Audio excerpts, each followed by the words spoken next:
Desde hace unos años, los seguidores, los fans, los admiradores del gran maestro del manga japonés, el gran mangaka entre los mangakas, Osamu Tezuka, estamos de enhorabuena, ya que Planeta Comic, la editorial Planeta Comic, está publicando sus obras en un formato de tapa dura, formato fantástico que a mí me parece inigualable, me parece fantástico, me parece maravilloso, y a un precio ciertamente, todo hay que decirlo, muy bueno, muy asequible.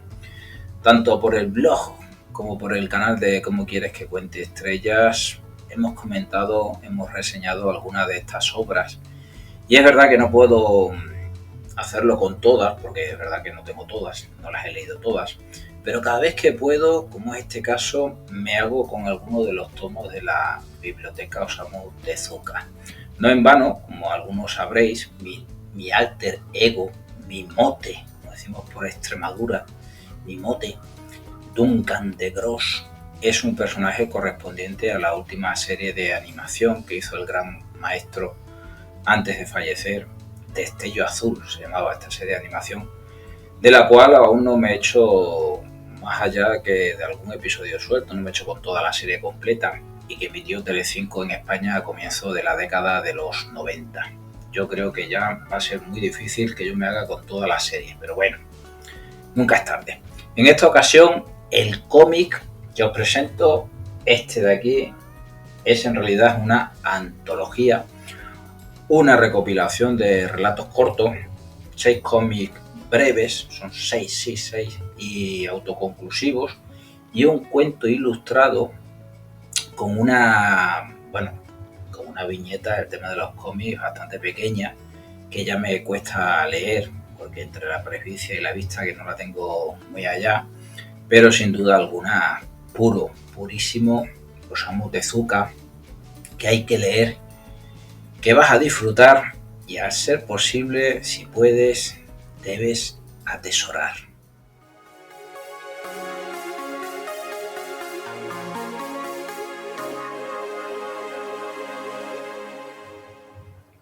El desprendimiento es un tomo muy diferente al resto de los que me he leído hasta ahora de la colección, que suelen ser historias publicadas en revistas y magazines de la época dorada del autor, entre finales de los 60 y finales de los 80. En esta ocasión nos vamos mucho más atrás, y eso se nota en el tipo de viñeta, que, como os comentaba anteriormente, pues suele ser bastante enana, bastante pequeña, y a mí me cuesta mucho leerla, pero que se cimenta en algunos de los ideales o preocupaciones que van a acompañar a Tezuka a lo largo de su vida, como pueden ser la guerra y sus consecuencias, guerras pasadas o en futuros inciertos, en realidades alternativas, el desarrollo armamentístico de las armas nucleares y sus pruebas en el propio planeta, la era espacial, con referencias a Yuri Gagarin, por ejemplo, y los futuros viajes y aventuras espaciales, que por cierto no llegaron a darse, por lo menos hasta ahora, hasta este 2025, y no por lo menos como se imaginaban en esta época hace 70 años. Hay también un profundo antibelicismo que no suele reflejarse en una crítica al ejército japonés, aunque sí a los mandos y oficiales despiadados que sacrifican vidas inútilmente, y un interés por la mitología, por la magia, por los seres, digamos, paranormales o del folclore tanto nipón como occidental.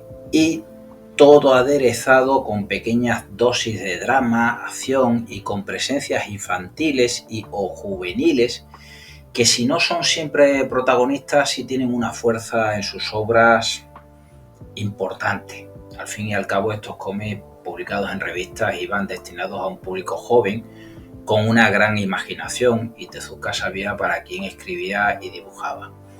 El desprendimiento, el primer cómic que da título precisamente a este tomo, se publicó en la revista X en 1959 y nos cuenta una curiosa historia de venganza minera, pensada y elaborada por el hijo de un minero fallecido, con tiempo y dedicación hacia el dueño de la mina, antiguo compañero de su padre.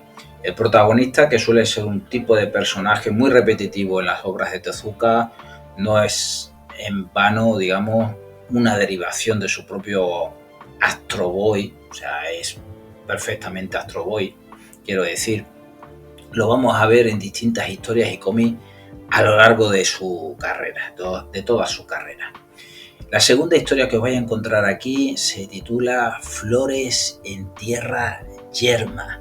Se publicó en la misma revista X en 1959 y es una historia de segundas oportunidades llena de metáforas, donde un antiguo convicto intenta comenzar de cero como pescador en un inhóspito y lejano puerto del norte del país de Japón, pescando y cultivando flores. Sí, cultivando flores. Batalla final en Cabo Caníbal, publicada en 1957 en un suplemento, nos lleva a 1943, a un territorio indeterminado del Pacífico, donde el ejército japonés sacrifica hombres a mansalva frente a 3 poderosos tanques que tiene el enemigo, que no se especifica quién es, pero nos imaginamos que son estadounidenses. El objetivo es tomar un cabo y somos testigos de cómo cierto oficial japonés deshumanizado y rencoroso sacrifica heridos y soldados que le caen mal personalmente para lograr sus fines. Una historia con un componente antibelicista, por un lado, por ser, digamos, un oficial que está, digamos, a favor del sacrificio humano, pero vamos, literalmente en toda regla, pero que se apiada del pobre soldado japonesito que cumple órdenes sin pestañear hasta morir. El oficial no, Tezuka quiero decir. Curiosamente, en esta historia se hace referencia a una película del mismo año de la publicación del cómic, en 1957, El emperador Meiji y la guerra ruso-japonesa, que no la vas a encontrar porque yo no la he visto ni siquiera en inglés, que se estrenaría pues 12 años después de los acontecimientos de los hechos que narran en este cómic. El fantasma de la base Jet es un cómic un tanto caótico pero lleno de acción. Es el más antiguo de los publicados, en el 56, y con un joven detective como protagonista, cazador de fantasmas y pilotos de combate. El Valle del Fuego, de 1960, es la aventura de un joven pistolero de camisa bien planchada, un niño, en busca de justicia y venganza en el lejano oeste. El cuaderno de bitácora del tornado fue publicado en capítulos originalmente entre 1963 y 64 en un dominical que acompañaba a un periódico de la época, dirigida a los más jóvenes lectores. Tezuka retoma aquí las aventuras de un niño, protagonista de viajes en veleros, aventuras en fondos marinos y con civilizaciones inexistentes. Es una historia con un gran componente social, que destila preocupación por los usos de los experimentos nucleares en el Pacífico, la posible escasez de comida, la desaparición de las algas de los fondos marinos o la explotación de gases de esos mismos fondos marinos. Desde luego, un visionario Osamu Tezuka.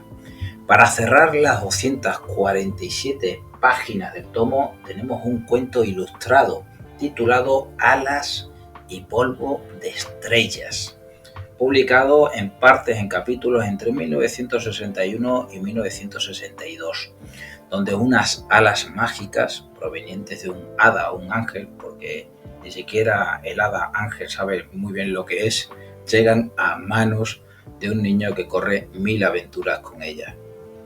En el cuento, Tezuka critica la ambición empresarial, la vorágine del capitalismo en un Japón que parecía haberse recuperado de la guerra milagrosamente, donde vuelve a hacer referencia a futuras explotaciones humanas en el espacio, la conquista espacial, y contrapone la codicia de los adultos con la sed de aventuras e imaginación de los niños.